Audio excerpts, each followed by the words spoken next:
Hello friend, स्वागत है आज के गीता के उपदेश के अध्याय में। गीता के उपदेश के अध्याय में श्री कृष्ण जी अर्जुन से कहते हैं कि हे अर्जुन, तू कर्म किए जा, फल की चिंता मत कर। श्री कृष्ण जी अर्जुन को बार बार समझाते हैं कि हे अर्जुन, तुझे युद्ध में विचलित होने की जरूरत नहीं है, सिर्फ तुम अपने कर्म पर फोकस किए जाओ और फल के परिणाम की चिंता मत करो। श्री कृष्ण जी अर्जुन को निरंतर समझाते हैं। अर्जुन जब युद्ध में विचलित हो जाता है वो श्री कृष्ण जी से प्रश्न करता है कि हे भगवान, मैं किन पर वार कर रहा हूँ, किन के साथ में युद्ध कर रहा हूँ, ये तो सभी मेरे अपने रिश्तेदार हैं, मेरे अपने भ्राता हैं। तब श्री कृष्ण जी अर्जुन को समझाते हैं कि हे पार्थ, इस युद्ध में कोई भी तुम्हारा नहीं है। जिनको तुम अपना कह रहे हो वो अनीति के मार्ग पर हैं और वह अधर्म कर रहे हैं। अधर्म के खिलाफ हमारी यह लड़ाई है। इस धर्म युद्ध में तुम्हारा कोई भी नहीं है।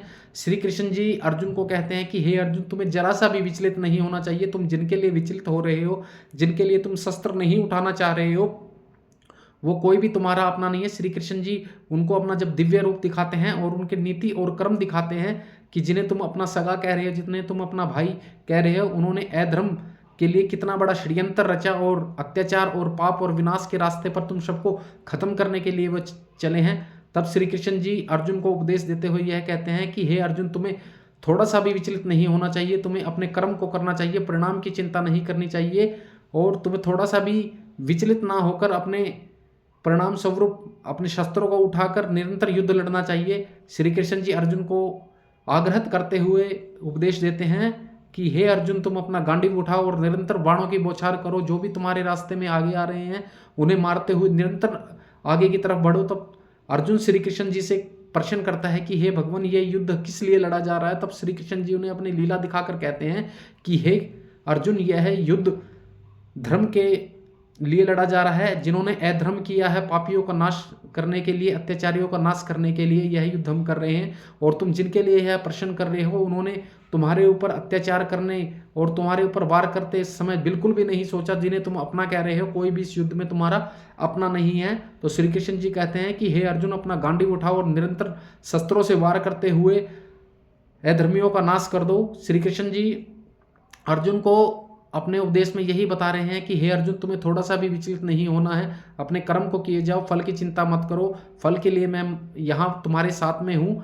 तब अर्जुन श्री कृष्ण जी से प्रश्न करता है कि हे भगवान, मैं यह सब कर कर इस पाप का भागीदार हो जाऊंगा तो मैं इस पाप से कैसे मुक्त हो पाऊंगा। तब श्री कृष्ण जी स्वयं साक्षात रूप में दर्शन देकर अर्जुन को समझाते हैं कि यही भागवत का सार है। जो भी अधर्म की नीतियों का नाश करेगा, धर्म के लिए लड़ेगा, मैं उसके साथ हूँ और उसको भगवत का सार मिलेगा। मोक्ष की प्राप्ति के लिए तुम्हें तपस्या करनी होगी और भागवत को सुनना होगा। भागवत को तुम अच्छे से सुनोगे, भागवत के लिए तुम निरंतर तपस्या करोगे तो तुम्हें मोक्ष की प्राप्ति होगी। श्री कृष्ण जी अर्जुन को समझाते हैं कि हे अर्जुन, इस युद्ध भूमि में जो भी हुआ है वह अच्छे के लिए हुआ है। जो हो रहा है वो भी अच्छे के लिए हो रहा है और जो होने वाला है वो भी अच्छे के लिए होने वाला है। तो हे पार्थ, तुम्हें इतना सोचने की जरूरत नहीं है। श्री कृष्ण जी कहते हैं कि हे पार्थ, जो भी अभी घटित हो रहा है और जो भी घटित होगा और जो भी घटित होने वाला होगा वह सब मेरे द्वारा ही कर्म के स्वरूप में तुम्हें दिया जाएगा। कर्म के स्वरूप में श्री कृष्ण जी कहते हैं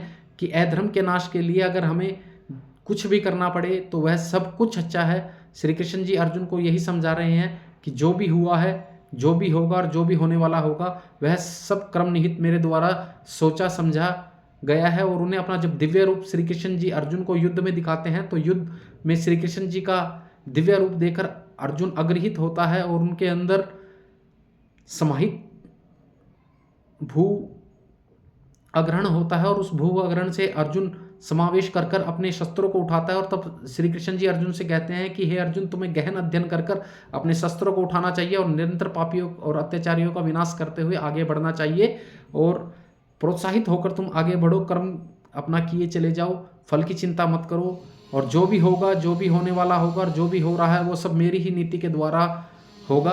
और तुम जो भी काल में इन सभी पापियों को समाहित कर रहे हो उसका अग्रणी भाग भी मैं लेकर उनको अलग से उनके विधि के विधान के स्वरूप जो मैंने रचा है मैं वह तुम्हें अग्रहित कर कर आगे बता रहा हूँ। श्री कृष्ण जी का यही भाव है। श्री कृष्ण जी ने गीता के 18 अध्याय में 700 श्लोकों में अर्जुन को यह सब लीला बताई और अपने उपदेश में अर्जुन को निरंतर वह अग्रहित कर कर आगे चल रहे हैं। श्री कृष्ण जी यही बताते हैं कि हमें अपने संसार रूपी जीवन में अपने कर्म पर फोकस करना चाहिए, फल की परिणाम की चिंता नहीं करनी चाहिए। श्री कृष्ण जी कहते हैं कि अगर हम अपने धर्म के मार्ग पर चलते हैं तो हमें अपने धर्म पर चलने के लिए अपने कर्मों को करना चाहिए, फल की चिंता नहीं करनी चाहिए। श्री कृष्ण जी कहते हैं कि भगवान का अगर आप नाम लेकर आगे बढ़ते हो, निरंतर आगे बढ़ते हो, अपने कर्म किए चले जाते हो, तो भगवान आपको उसका फल देगा, आपको उसके फल की चिंता नहीं करनी चाहिए। श्री कृष्ण जी यह भी कहते हैं कि हमारी ज़िंदगी में जो भी हो रहा है, जो भी होने वाला और जो भी हो रहा है, वह सब मेरी ही नीति के द्वारा हो रहा है।